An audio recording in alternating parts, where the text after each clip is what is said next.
बिबट्या बिबट्या आला रे. अगं लक्ष काय झालं? उठ, काय झालं? पुन्हा तेच सपाट पडलं का काय? अहो अहो तू बिबट्या तुझ्या शेतातून पळत आला थेट माझ्या रानाच्या मागं. मी हाक मारली पण पाय हलले नाही. अगं सपा नाही ते काय नाही होणार आपल्याला. पण खरं सांगायचं तर शिजूचा कुक्या म्हणत होता काल माळावरच्या सगळ्याच्या वासराला फाडलं बिबट्यानं आणि उसात वडत नेलं. पण तू काळजी करू नको. आपण आपल्या पोरांची काळजी घेऊ. झोप आता. सकाळी पहाटे उठून गाया पिळायच्या आहेत. देवा ती काय आणलीस? ऊस गोड आहे पण आता त्याच्याकडे पाहून अंगावर काटा येतोय. झोप आता. स्वप्न खरी नसते. राम्या अरे राम्या उठ रे बाळा उठ लवकर. आहे झोपू दे ना ग. आराम शनिवार हाय शाळा लवकर हाय. शनिवार? अगं देवा अगं आय लवकर उठवायचं ना मला. आज माझा परिपाठ आहे. परिपाठ म्हणजे काय रे? अहो बाबा प्रार्थना सुविचार गोष्ट हे सगळं असतं ना परिपाठात. अरे ते वय आणि आपलं राष्ट्रगीत पण असते ना. पण त्याचं काय रे बाळा? तो तर रोजच असतोय. अहो बाबा पण मी आज वन्य प्राणी संवर्धन या विषयावर बोलणार आहे. खरं का काय? लय हुशार आहे माझं बाळ. चांगला मोठा साहेब होय लेकरा. पण आई बाळा निया काय आईला कधी बी अंतर देऊ नगत. वय काय मोठा होऊन कलेक्टर होणार आहे.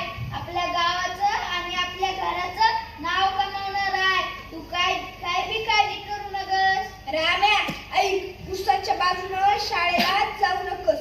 काल रात्री पांडू काकाचं कुत्र सापडलं उसात.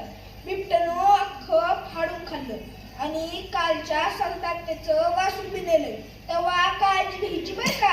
अहो बाबा काही होत नाही. आम्ही पोरं सगळी मिळून जातो आणि मिळून येतो. राम्या बाळा शाळेतून सरळ घरी ये. जरा उशीर झाला तरी चालल पण उसाच्या वाटेनं नाही यायचं. वय गाई येतो मी आता. मुलांनो आज रामाने वन्य प्राणी संवर्धन याविषयी खूप छान माहिती सांगितली. कुणी सांगेल का वन्य प्राणी म्हणजे काय? गुरुजी जंगलात राहणारे प्राणी जसे की वाघ अस्वल हत्ती बिबट्या. बिबट्या? हे मुक्ता बिबट्याचं नाव घेऊ नको मला खूप भीती वाटते. अरे हसू नका त्याला. सध्याची परिस्थिती पाहता भीती वाटणे साहजिकच आहे. गुरुजी पण हे सर्व प्राणी आपल्या पर्यावरणाचाच एक भाग आहेत ना. हो गुरुजी हे प्राणी नष्ट झाले तर पर्यावरणाचं संतुलन बिघडेल ना. हरिण नसतील तर वाघ काय खाईल? वाघ नाहीसा झाला तर सशासारखे प्राणी वाढतील. शेती उद्ध्वस्त होईल. अगदी बरोबर. पण दुर्दैवाने आज त्यांच्या जंगलात माणसांनी घुसखोरी केली आहे. झाडे तोडली शेती वाढवली आणि प्राण्यांना राहण्यासाठी जागा उरली नाही. त्यामुळे बिबट्या गावात येतो. हत्ती पिकं तुडवतो. मग आपण काय करायचं गुरुजी? आपण जागरूक नागरिक व्हायचं. झाडं लावायची कचरा फेकायचा नाही आणि वन्य प्राण्यांना इजा पोहोचवायच्या नाही. गुरुजी आज आम्ही परत उसाच्या पेढ्याच्या मैदानावर खेळायला गेलो तर चालेल का? नाही रे पोरांनो. उसाच्या कडेला बिबट्या दिसलाय म्हणतात. शाळा सुटली की सरळ घरी जायचं. गुरुजी खरंच काय बिबट्या दिसला? हो पण लक्षात ठेवा तो आपला शत्रू नाही. त्याचं घर जंगलात. आपण त्याच्या जागेत शेतं लावली इमारती उभ्या केल्या कारखाने उभारले म्हणून तो भटकायला लागलाय. आपण स्वतःची काळजी घ्यायची. त्याला पण इजा नाही करायची. जय हिंद गुरुजी. बाळा सांग मला माझ्याकडे 5 आंबे आहेत. 2 तुम्हाला दिलं तर किती राहिलं? अरे काय सोपा प्रश्न विचारतोय. 3 राहिले. चूक 2च राहिले. ते कस काय रे राम्या? हा र मी एक खाल्ला. लई शहाणा ग. अरे राम्या तिकडून कुठे चाललास? राम्या तिकडून रस्त्यानं जाऊया. उसात काय म्हणतात. अरे वाट लांब पडते आई सांगते पण मी पटकन पोहोचतो.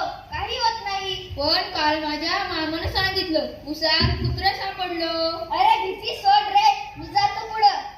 रामा थांब जाऊ नकास पुढं. अयो बिबटीची टरटरी. हे पण सोन्या. आई आई आई. राम्या आलास बाळा? चल दप्तर दे इकडं आणि हात पाय धुवून घे. चुलीवर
झाल्या.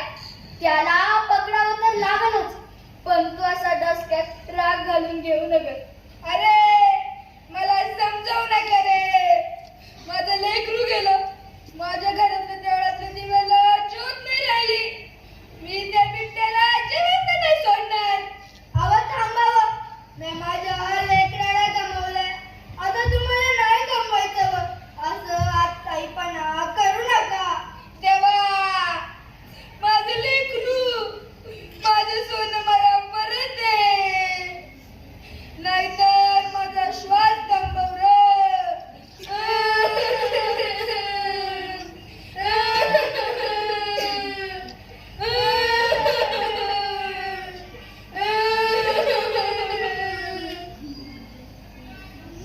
लक्ष्मी, काहीतरी खाशील का ग?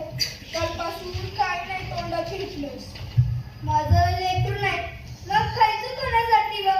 भाकरीकडे बघते तर वाटतं मी वाढेन, आणि तो म्हणेल आई अजून वाढ ना ग. पण आता ती भाकरी वली होती माझ्या डोळ्यातल्या पाण्याने.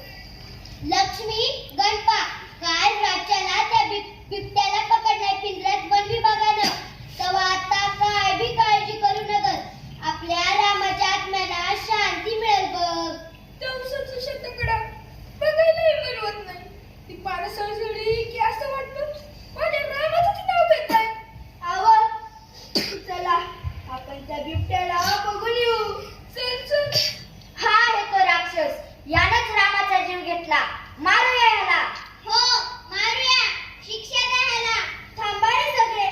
हा राक्षस नाही रे, हे तर मुक जनावर आहे. मी याच्या डोळ्यात बघते, भीती आहे, राग नाही. लक्ष्मी, तू एवढ्या दुःखात याची काय करते? मी आता याला संपवणारच होतो. याला मारून आपला रामा परत येईल का व?